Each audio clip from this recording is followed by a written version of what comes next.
Living in a crisis of addiction. There's so much out there these days, and I'm not just talking about substances, that we get drawn into to have small term, short term pleasure, that instantaneous feel good, in turn for a long term detriment, a long term damage to us.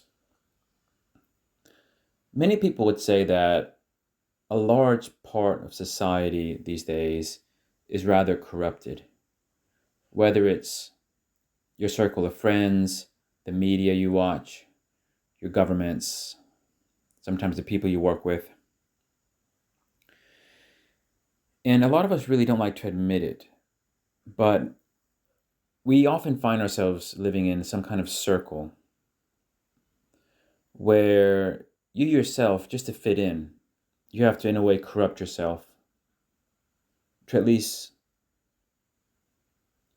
mash with the ideals of that group of people. And a lot of times that means that you're not really living yourself, you're not really living your truth. And the fact that you're always putting on this mask so you can get on with society, and then when you're not with that group and you don't have to put on the mask, you kind of don't know who you really are. That detachment from you and yourself, because you're learning to detach from your truth, because you spend more time trying to live a superficial life which you think is fitting in. It makes it very difficult for people sometimes to even exist with their own thoughts, to even exist in peace with their own thoughts. It's almost like they're always trying to please other people. They don't really feel resonance with who they are. And they play that so much, such a big part of their life is about trying to adapt to a culture which in a way can be quite toxic. Especially people who spend a lot of time switched on to media, whether it's news media, social media, whatever. And people often resort to addictive activities, addictions, to kind of minimize that mental pain, minimize that inner chaos, which is that detachment of the true you and the version of you which you try to present to society, and the fact that you can't make those two work together. It's like you're in this constant chaos. And the types of addictions that people resort to today might not be exactly the same types that they would have resorted to 50, 70, 100 years ago. Things like video games, social media, reading all these kind of drama stories or playing dramatic video games, getting involved in these kind of gossip stories, things which in a way, if you're looking at something that showcases someone else's pain, misery, drama, or chaos, it makes you feel less bad about your own. And let's not talk about the plethora of dating apps out there where people get addicted to the swiping, you know, the constant swiping, the constant matches. And of course, 99% of that results in either nothing, disappointment, or energy drain. Although some people use it to get validation. But there's really little substance in that, at least for most people. In other words, a lot of people kind of living this shallow existence, they resort to these shallow addictions, like watching a podcast that stirs up a lot of drama because they talk about dramatic events, or spending too much time, giving airtime to any kind of story that is about someone else's desperate life or any kind of desperate event going on in the world, which basically distracts you from yourself. All of those things are addictive. And of course, then you have the actual substances like alcohol, drugs, cigarettes, you name it. But I think today's society, in a way, has become addicted to this short lived excitement. People have shorter attention spans. These like 10, 15-second TikTok videos. They want to get like this short lived pleasure, getting that chemical boost. And a lot of social media is geared around that these days. It's not just showcasing drama and things like that, but it's this short-lived hype that kind of uplifts you. But then once that hype is gone and that chemical boost is gone, you find yourself even further disconnected from who you are than from before you watched that video. And it becomes a pattern. So you have this kind of mental health crisis amongst so many people because they're attaching themselves to distractions which short term give them instantaneous pleasure, but long term just means they're lost. So, I mean, of course, if you're watching my YouTube videos, then of course that doesn't apply because my content is very wholesome and I never touch on any dramatic topics. So you don't have to be worried about that being an addiction. I'm actually only half kidding. Everything in moderation can be okay, and sometimes things can be helpful. But if you are struggling with anything, and if you've been watching any of my videos on narcissism, while it's good to watch to inform yourself and to keep yourself, head above water and just to kind of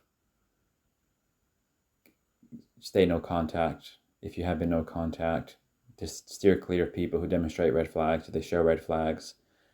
You don't want to be watching videos 24/7. You do want to have a life outside of any form of social media. So while I might be shooting myself in the foot saying, don't watch my videos 24/7, which I know no one does, but you don't want to watch them all day. Everything is in moderation is okay if it actually contributes to a real life that you do have. And if you don't have a real life going on, then the social media that you do attach yourself to should help contribute towards you being able to build a real life and help you find yourself again and reconnect with yourself. So just make sure that the things you give your airtime to, they're actually helping you sort through any past events that you're trying to come to terms with, your future circumstances, and are actually contributing something positive to your future. Because there's a lot of things on social media that can be quite good if you're trying to find a direction in your life. But you don't want to be addicted to something negative. You don't want to be addicted to the chemical boost that comes from maybe a short TikTok video giving you a lot of hype about something. Because before you know it, that's all your life becomes about. And then you don't really have the ability to connect with yourself and other people in a healthy way. So there's a lot there. There's a lot in this conversation to think about. The fact people do like feeling euphoric. People do like getting that kind of good feeling. But just don't forget that a lot of the things that do make you feel good, a lot of the things that you pay attention to that give you that boost are very superficial in nature. And there's nothing reliable in that long term for you. So you don't want to get addicted. You don't want the best feel-good chemicals that you are capable of producing coming from something which isn't real to you, which isn't reliable long term for you. And it's really about, while some of that feel-good is good to have, and of course having a drink every now and again for those who drink, or having a tasty meal every now and then for those who like tasty meals, and playing some interesting video games from time to time for those of you who like video games, all that is good. But just think, if you do want to find that kind of happiness, that kind of well-being, that kind of wholesome existence, then as part of all that, you need to find a way of kind of aligning with yourself, kind of understanding who you are, kind of finding resonance with yourself. It doesn't mean you're in a perfect place in a sense. You won't have to make any further changes in your life. No, you can be on the path to better things for you. You can be on a fulfilling journey, knowing there's certain things you want to conquer, certain things you want to achieve that you don't currently have. And just because you don't feel complete in that sense, that's not a bad place to be. That's actually a good place to be, because it's only if you are not fully complete would you have aspirations of achieving anything. And the peace and the interest in life, the zest, the happiness should be about being able to bridge that gap of where you are and where you want to be, and kind of enjoying every step along the process, because it's when you acknowledge that gap and believe you can achieve certain things that maybe you haven't yet achieved, or have certain things that you don't have yet, and then you get inspired towards taking certain steps to achieve that. That's where like the real life satisfaction comes from. And then of course, once you've achieved whatever it is you want to achieve, once you've conquered whatever it is you want to conquer, you then get new interests, new ideas. You become an evolved version of you, where you then again even if you feel complete, like a complete person for a few minutes, days after achieving something great, very soon again you will feel incomplete, because past accomplishments very quickly go, like the satisfaction from that doesn't last forever, because then you want something new. You have an evolved version of you that has a new interest. You have your eyes set on something different. So then you can kind of bridge that new gap, and you can gravitate towards that new thing you want. And of course, again, you're in this new cycle where if you can find resonance with what you want, you can believe you can have it, you get inspired towards it, taking the right actions to get there, and every step along the way is good. That's what life should really be about in terms of satisfaction, in terms of being able to feel good about yourself. It's just having the courage to go out and conquer the things that you want and you feel that resonate with you. And a lot of times you don't want to share too much about what you're doing with other people, because there are more people are out there to take you down than support you. That's just a fact of life. It's not necessarily because everybody's evil, but it has a lot to do with the fact that people are insecure in themselves, and when they see other people achieving great things, sometimes they feel inferior. So I guess moderation is a key term, and I guess being able to disentangle the superficial from the real, the short-term pleasure to long-term happiness, all these kind of short-term addictions we have that minimize our mental pain that we might be facing on a regular basis. A lot of it has to do with just we feel we can't really be ourselves, maybe because of the groups that we're in.